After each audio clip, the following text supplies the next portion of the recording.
News 18 বাংলায় স্বাগত। আমার শহর নিয়ে আপনাদের সঙ্গে রয়েছি শর্মিষ্ঠা। প্রথমে হাথরাসের দিকে নজর রাখবো, কারণ ইতিমধ্যে নির্যাতিতার বাড়িতে পৌঁছে গিয়েছেন রাহুল গান্ধী এবং প্রিয়াঙ্কা গান্ধী ভাদ্রা। 5 জনের প্রতিনিধি দলকে যেতে অনুমতি দেয় উত্তরপ্রদেশ প্রশাসন। এর আগে আমরা দেখেছিলাম যে যমুনা এক্সপ্রেসওয়ে, সেখানে তাদের প্রাথমিকভাবে বাধা দেওয়া হয়, সেখানে বেশ কিছুক্ষণ কথোপকথনের পর তারপর অনুমতি মেলে রাহুল গান্ধী এবং প্রিয়াঙ্কা গান্ধী ভাদ্রার। তারপর তারা বেশ কিছুক্ষণ পরে ইতিমধ্যে আমরা দেখছি যে হাথরাসের নির্যাতিতার পরিবারের বাড়িতে পৌঁছে গিয়েছেন, নির্যাতিতার বাড়িতে পৌঁছে গিয়েছেন রাহুল গান্ধী এবং প্রিয়াঙ্কা গান্ধী ভাদ্রা। সঙ্গে রয়েছেন আমাদের প্রতিনিধি অয়ন ভট্টাচার্য। অয়ন, এখনো পর্যন্ত কি ছবি ধরা পড়ছে? শর্মিষ্ঠা, দেখো, এখনো পর্যন্ত যা ধরা পড়ছে, নির্যাতিতার বাড়িতে পৌঁছে গেছেন রাহুল গান্ধী, প্রিয়াঙ্কা গান্ধী, এবং গত পরশুদিন যেভাবে তারা চেষ্টা করেছিল এবং যেভাবে তাদেরকে আটকানো হয়েছিল, আজকে কিন্তু আজকে থেকে যে বলা যায় প্রশাসনের, যোগী প্রশাসনের যে পরিবর্তন হয়েছে তার অন্যতম হচ্ছে মিডিয়া, এবং তারপরে কংগ্রেসের অন্তত 5 জনকে যেতে দেওয়া হাথরাসের নির্যাতিতার বাড়িতে।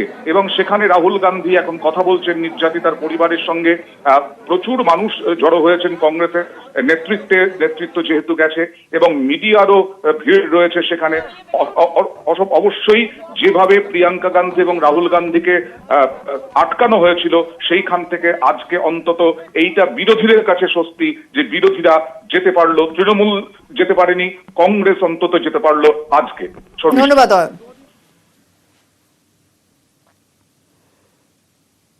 এবার আপনার শহরের সমস্যার কথা, যেমন মালদা, সেখানে চরম বিপদসীমা ছড়ালো মহানন্দা নদী। এর ফলে ইংরেজবাজার ও পুরাতন মালদা পুরসভার একাধিক ওয়ার্ড প্লাবিত হয়েছে। শনিবার দুপুর পর্যন্ত মহানন্দা চরম বিপদসীমার 20 সেন্টিমিটার ওপর দিয়ে বইছে। এক নাগারে জল বেড়ে চলায় আতঙ্ক ছড়িয়েছে নদী তীরবর্তী এলাকায়। ইংরেজবাজারে 8, 9 এবং 12 নম্বর ওয়ার্ডে বেশ কিছু এলাকা মহানন্দার জলে প্লাবিত। ঘর বাড়ি ছেড়ে নিরাপদ আশ্রয়ের খোঁজে সেখানকার মানুষ। একইভাবে পুরাতন মালদার 8 এবং 20 নম্বর ওয়ার্ডের নদী তীরবর্তী বেশ কিছু এলাকা মহানন্দার জলে প্লাবিত হয়েছে। নদীর জল ক্রমাগত বাড়তে থাকায় একই সঙ্গে আশঙ্কা ও আতঙ্কও বাড়ছে। স্থানীয়রা বলছেন 2017 সালের পর ফের এত বেশি জল বাড়লো মহানন্দায়। আমাদের অবস্থা ভালো না, আমরা আশ্রয় এখনো আজকের মধ্যে পেয়েছি। কোনো রকমে খাওয়া দাওয়ার খুব অসুবিধা, যাতায়াত করা যাচ্ছে না, বাচ্চাদের নিয়ে থাকা খুব অসুবিধা হচ্ছে আমাদের। কাউন্সিলর এখনো পর্যন্ত আসেনি আমাদের এখানে। এবার মালদারে আরো একটি সমস্যার কথা আপনাদের জন্য।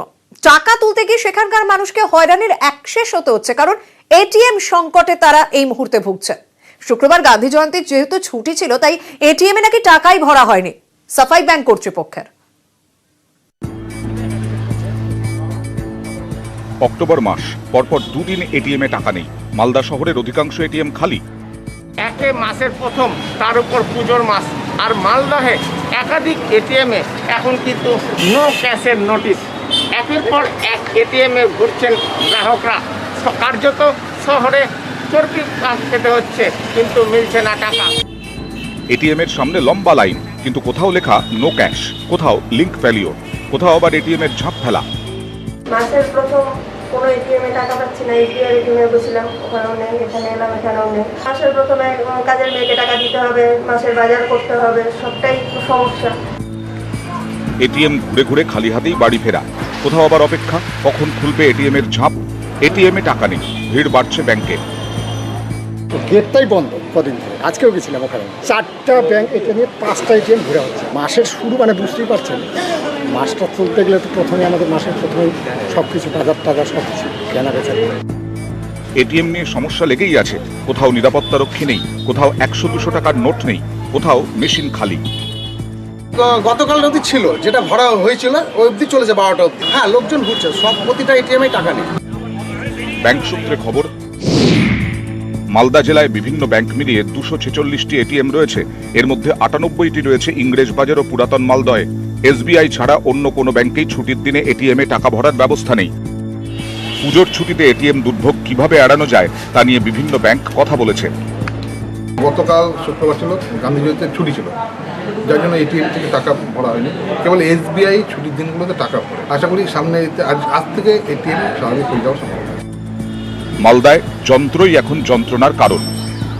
মালদা থেকে ক্যামেরায় লিপেশ লালার সঙ্গে সেবক দেব শর্মা, নিউজ 18 বাংলা। পুজোর মাসে যেহেতু, তাই কুমারটুলি গুলিতেও প্রস্তুতি তুঙ্গে। আর কোচবিহারে রাস্তা আটকে প্রতিমা মূর্তির গড়ার কাজ চলছে, তাই যান চলাচল এখনো দায়। সাজানো কোচবিহার শহর যানজটে জেরবার। রাজার শহর, মানচিত্রে পরিকল্পনার ছাপ, নিকাশি থেকে রাস্তা সবটাই সাজানো গোছানো। সেই শহর এখন যানজটে ধুঁকছে। কোচবিহার শহরে 20টি ওয়ার্ড, যানজটে নাকাল অধিকাংশ এলাকা, তবে দুর্ভোগ বেশি পলাশবাড়ি পালপাড়ায়। কোচবিহারের পালপাড়ার এটা নিত্যদিনের সমস্যা। প্রতিমা গড়া হয় রাস্তার উপরেই, আর সে কারণেই কোচবিহার শহরের এই পলাশবাড়ি রোডে সবসময় লেগে থাকে যানজট। রাস্তার বেশিরভাগ অংশই বেদখল, দুপাশে দাঁড় করানো বিশাল সব মূর্তি, যাতায়াতের পথ সরু। পাশেই উত্তরবঙ্গ রাষ্ট্রীয় পরিবহন সংস্থার ডিপো, সরু রাস্তা দিয়েই চলছে সরকারি বাস। গভর্নমেন্টের থেকে ওনাদের কোনো স্পেস নির্ধারণ করে দেওয়া উচিত। যদি এগুলো যদি না থাকে যাতায়াতের সুবিধা হবে। পালপাড়ার মৃৎশিল্পীদের জন্য এখনো কোনো স্থায়ী জমি নেই। শিল্পীদের দাবি, স্থায়ী জমি চেয়ে পুরসভাকে বারবার আবেদন করেও লাভ হয়নি। বেশ কয়েকটি এলাকা নজরে আছে। তোরসা নদীর পাড়, নিউ কোচবিহার রোডের ধার ও রেলগুমটি এলাকা। জমি নিয়ে কয়েক দফা আলোচনা হলেও জট কাটেনি।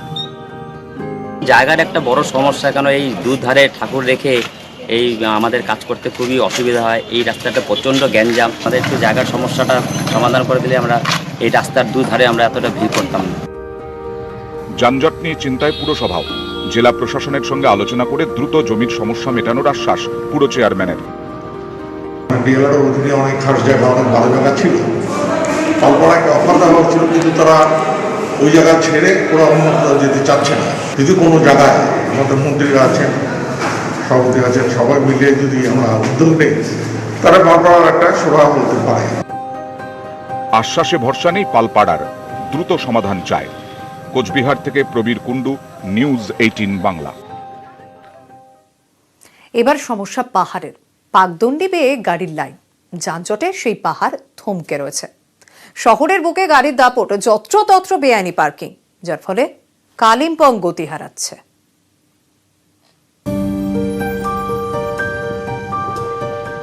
খরস্রোতা তিস্তা, পাশেই পাহাড়ি শহর কালিম্পং। একসময় দার্জিলিং জেলার মহকুমা ছিল। 2017 সালের 14 ফেব্রুয়ারি থেকে কালিম্পং আলাদা জেলা। 23 ওয়ার্ডের পুরসভা। কালিম্পং আজ যানজটে কাবু।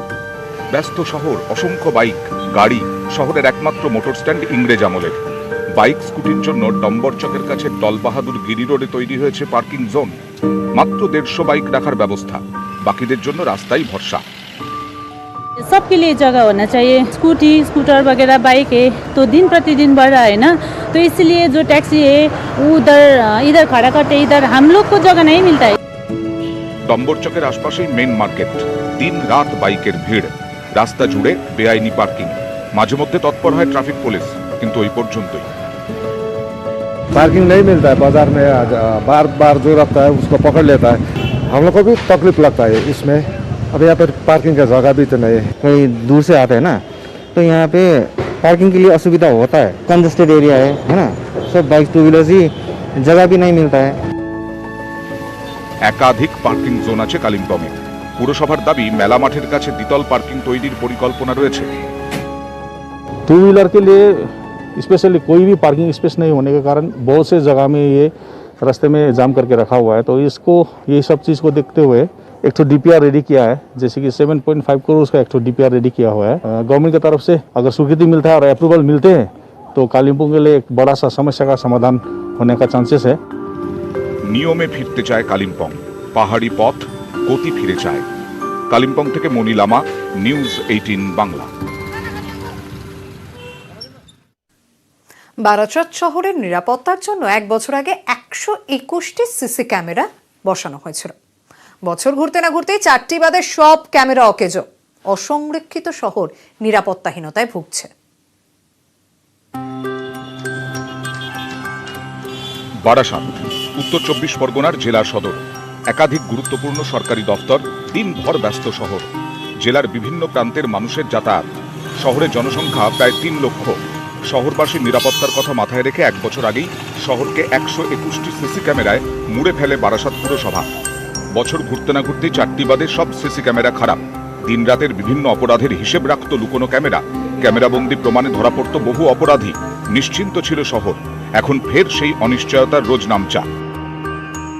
1 বছর যেতে না যেতে দেখছি মোটামুটি সব সিসিটিভি ক্যামেরাই খারাপ। যখন আমাদের এখানে আছে ইনফ্রাস্ট্রাকচার ছিলই, তো সেটা সামান্য মেনটেন্যান্সের অভাবে এত টাকার জিনিস নষ্ট হওয়া, এটা একটা আমাদের একটা প্রশাসনের কাছে এইটুকুই রিকোয়েস্ট যে এটার দিকে একবার নজর দেওয়া হোক। স্থানীয়দের অভিযোগ, অনেক সিসি ক্যামেরাই দুষ্কৃতীরাই ভেঙে দিয়েছে। কয়েকটি খারাপ হয়ে গেছে, সারানোর উদ্যোগ নেয়নি পুরসভা।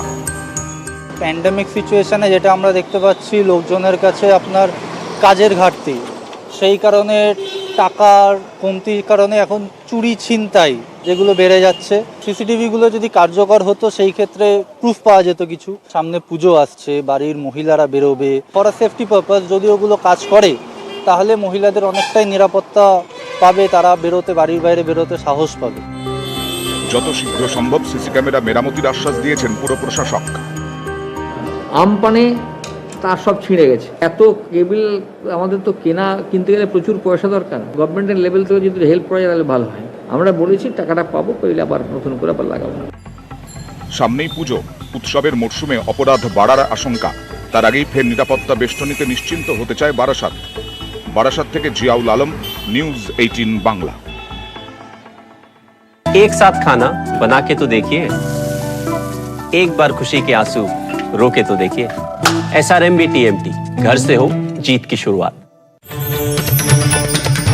এলইডির আলোয় ঝলমলে সিউড়ি, তিলপাড়া জাতীয় সড়কের পাশের রাস্তা, বাস স্ট্যান্ড, চাঁদমারি মাঠ, সিউড়ি হাটজন বাজার, আলোয় আলোয় যেন দিন। খরচ হয়েছে 63 লক্ষ টাকা। সিউড়ি সাজিয়েছে পুরসভা। বেনিমাধব মোড় থেকে বড়বাগান জাতীয় সড়ক, সাঁইথিয়া বাইপাস, সার্কিট হাউস মোড়, সিউড়ি হাসপাতাল থেকে জেলা শাসকের বাংলো, ঝলমলে হাসপাতাল মোড়, এসপি মোড়, মৌমাছি মোড় থেকে একের পল্লী মোড়। সন্ধে হলেই এখন সিউড়ি শহরের প্রধান রাস্তাগুলো এলইডি আলোয় ঝলমল করছে, কিন্তু সিউড়ির বেশ কিছু এলাকা রয়েছে যেখানে পর্যাপ্ত আলো এখনো পর্যন্ত নেই। রাতে সিউড়ির কোথাও পূর্ণিমা, কোথাও আবার অমাবস্যার আধার। অন্ধকারে মুখ ঢেকে সিউড়ির ইন্দিরা চক বা মসজিদ মোড়। দোকানের আলোই পথচারীদের ভরসা, আর দোকান বন্ধ হলে বহুদিন থেকে আমাদের এখানে কোনো আলো জ্বলে না। মসজিদ মোড়ে দোকানে যে আলোগুলো জ্বলে সেই আলোতেই মসজিদ মোড় আলো হয়। দোকান বন্ধ হয়ে যাওয়ার পর কি হয়? দোকানে পুরোটাই শ্মশানপুরি লাগে, জায়গাটা পুরো অন্ধকার। সিউড়িবাসীর অভিযোগ, বহু রাস্তার আলো খারাপ, বিদ্যুতের খুঁটি নেই, কোথাও দুষ্কৃতীরা ভেঙে দিয়েছে আলো, নিরাপত্তাই নেই পথচারীদের। মেন রোডগুলোতে আলো আছে, কিন্তু কিছু কিছু গলি যেগুলোতে আমাদের প্রায় যাওয়া আসা করতেই হয় সেগুলোতে কিন্তু পর্যাপ্ত আলো পাওয়া যায় না। কিছু কিছু টাইম ভয়ের মধ্যেই আসতে হয়। শহরের আলো জ্বালতে 30 লক্ষ টাকা দিয়েছেন সিউড়ির বিধায়ক অশোক চট্টোপাধ্যায়। তাই নিয়ে চলছে চাপানুতর। একটা বিশাল টাকা আলোর জন্য আমরা ব্যয় করতে রাজি আছি, কারণ আমরা চাই পুজোর আগে সিউড়ি শহর আলোয় ঝলমলে থাকুক। প্রধান রাস্তায় লাইট দিয়েছে, মানে মানুষকে দেখাতে চাইছে আমরা কত পরিষেবা করছি। শহরে যে বিভিন্ন রাস্তা আছে, বিভিন্ন ওয়ার্ড ভিত্তিক রাস্তা আছে, সেখানে কোনো লাইটের ব্যবস্থা নেই। ভোটের অঙ্ক বোঝে না শহর, সিউড়ি চায় নিরাপত্তা, ফিরতে চায় আলোয়। সিউড়ি থেকে সুপ্রতিম দাস, নিউজ 18 বাংলা। রবীন্দ্র ভবন তা এখন ভেঙে পড়ছে। মঞ্চের ফাটল ধরা দিয়েছে এবং ছাত্রে জলও পড়ে ভেসে যাচ্ছে গ্রিন রুম। ভাঙাচোরা চেয়ার, অস্তিত্বের সংকটে ভুগছে এখন কাটোয়ার গর্ব। শরীর জুড়ে ক্ষত, হারিয়ে যাচ্ছে কাটোয়া শহরের স্বাদের রবীন্দ্র চর্চা কেন্দ্র।